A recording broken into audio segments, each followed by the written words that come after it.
जिसको कॉलोनी पहले से ही जैसे इंदिरा आवास मिला हुआ है और उसका नदी कटाव में घर कट गया है, लेकिन वो इस डर से दोबारा नहीं अप्लाई कर पाता है कि उसको लगता है कि हम तो एक बार ले चुके हैं, लेकिन ऐसा नहीं है। सरकार के पास ये प्रावधान साफ, सरकार का साफ दिशा निर्देश है कि जिसको अगर इंदिरा आवास मिला है और नदी कटान में उसका घर गिर गया है और उसके पास ज़मीन भी नहीं है, तो उसको सरकार ज़मीन भी देगी और इंदिरा आवास दे करके उसको बसाने का काम भी करेगी, ऐसा नियमावली में है। देखिए, ये अगर सरकार की सोच है तो कहीं ना कहीं ये सराहनीय है, क्योंकि उनको भी ये आंकड़े मालूम है कि हमारे बिहार में जो युवा लोग बेरोजगार कितने % है, कितनी आबादी में है।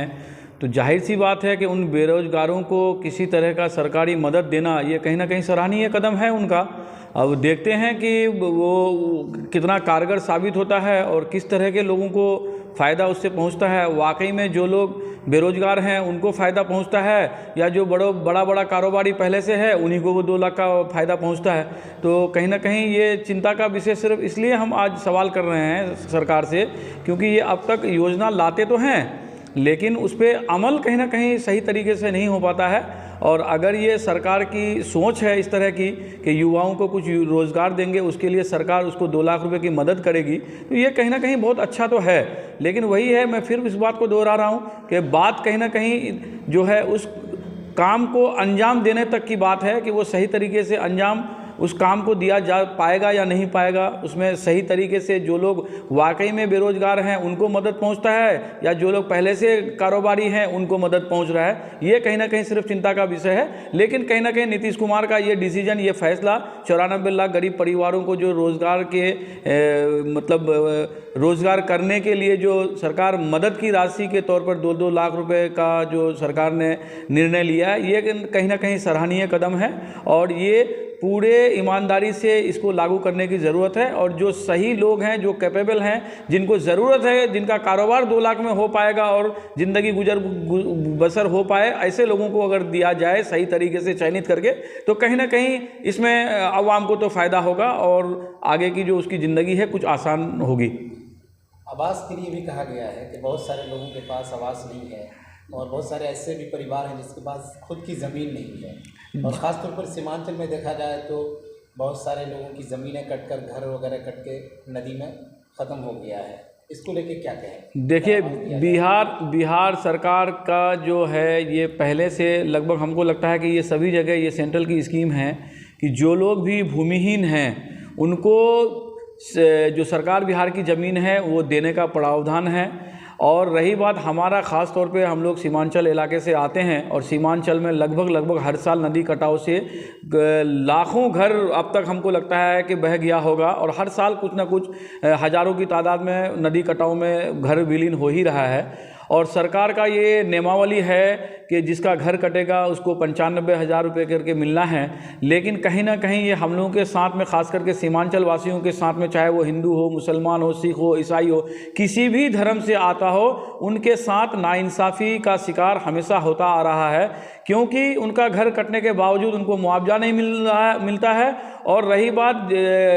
भूमिहीन को ज़मीन देने की बात है, तो ऐसे परिवार हैं जिसका बहुत मुश्किल से 2 डिसमिल 1 डिसमिल में घर था, वो कट गया, लेकिन उसको आज तक ज़मीन नहीं मिल पाया। तो ये सरकार को ये दिशा निर्देश साफ तरीके से अपने अपने प्रखंडों में, अपने अपने ज़िला में सरकार को दिशा निर्देश देना चाहिए कि ऐसा परिवार का अगर सूची आता है अंचल के द्वारा, तो ये उस पर मतलब आगे बढ़ चढ़ करके सरकार उसमें काम करे और ऐसे भूमिहीन लोगों को जो है ज़मीन दे करके बसाने का काम करे। और कहीं ना कहीं बहुत लोग इस डर से भी है कि जिसको कॉलोनी पहले से ही जैसे इंदिरा आवास मिला हुआ है और उसका नदी कटाव में घर कट गया है, लेकिन वो इस डर से दोबारा नहीं अप्लाई कर पाता है कि उसको लगता है कि हम तो एक बार ले चुके हैं, लेकिन ऐसा नहीं है। सरकार के पास ये प्रावधान साफ, सरकार का साफ दिशा निर्देश है कि जिसको अगर इंदिरा आवास मिला है और नदी कटान में उसका घर गिर गया है और उसके पास ज़मीन भी नहीं है, तो उसको सरकार ज़मीन भी देगी लेगी और इंदिरा आवास दे करके उसको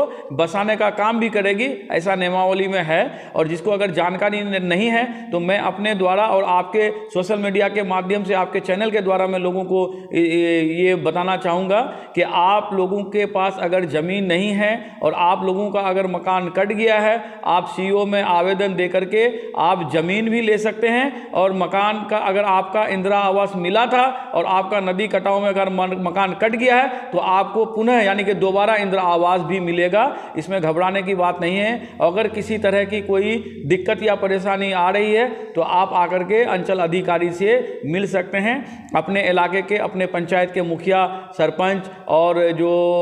वार्ड सदस्य है मिल सकते हैं और अपनी बात को रख सकते हैं। और इसमें जो फ़ायदा है वो अंचल अधिकारी से मिल करके ले सकते हैं, क्योंकि ये सरकार का प्रावधान है, कोई अपने घर से नहीं दे रहा है। इसीलिए आप लोग बिना डर के, बिना खौफ के अंचल अधिकारी या किसी भी तरह का पदाधिकारी से आकर के बात कर सकते हैं और इसका लाभ उठा सकते हैं। लेकिन सर देखा गया है कि मतलब अभी तक मतलब हमारे बायसी क्षेत्र हो या पूरे सीमांचल में बहुत कम लोग हैं जिसका घर कट गया है, इसके बावजूद भी उन लोग कंप्लेन किए, यानी आकर के कि हमको फिर से इंदिरा आवास या हमारा मकान या हमारी ज़मीन मिल पाए। ऐसा बहुत कम लोग आकर के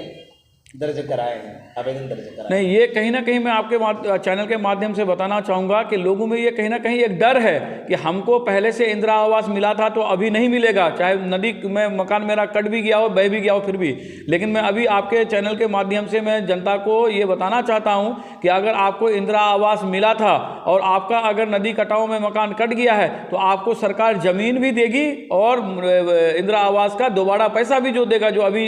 जो चल रहा है। इसलिए आप लोगों को इसमें घबराना नहीं है। आप लोग अपना आवेदन मुखिया को दीजिए और मुखिया को बताइए कि अगर हमको इंदिरा आवास मिला था लेकिन मेरा नदी कटाव में मकान कट गया है तो आपको दोबारा इंदिरा आवास भी मिलेगा। उसके लिए आपको कभी भी जब मकान कटता है तो उसका फुटेज वगैरह आपको सबूत के तौर पर रखना होगा, या तो फिर जो आपका कर्मचारी है या ग्राम सेवक वगैरह जो होता है, जिसको आप बोल सकते हैं पंचायत सचिव वगैरह, उनको रिपोर्टिंग अगर करेंगे तो आपका काम जरूर आसान होगा। और ये बिल्कुल सरकार का दिशा निर्देश है कि जो भूमिहीन है उसको ज़मीन दिया जाए और जिसके पास मकान नहीं है उसको इंदिरा आवास के तहत मकान दिया जाए। लेकिन अगर नदी कटान में अगर उसका इंदिरा आवास का मकान कट गया है तो उसको दोबारा इंदिरा आवास दे करके बसाया जाए। ये एकदम सरकार का दिशा निर्देश साफ है, उसमें कोई अपने घर से नहीं दे रहा है कि किसी को किसी तरह की दिक्कत होगी।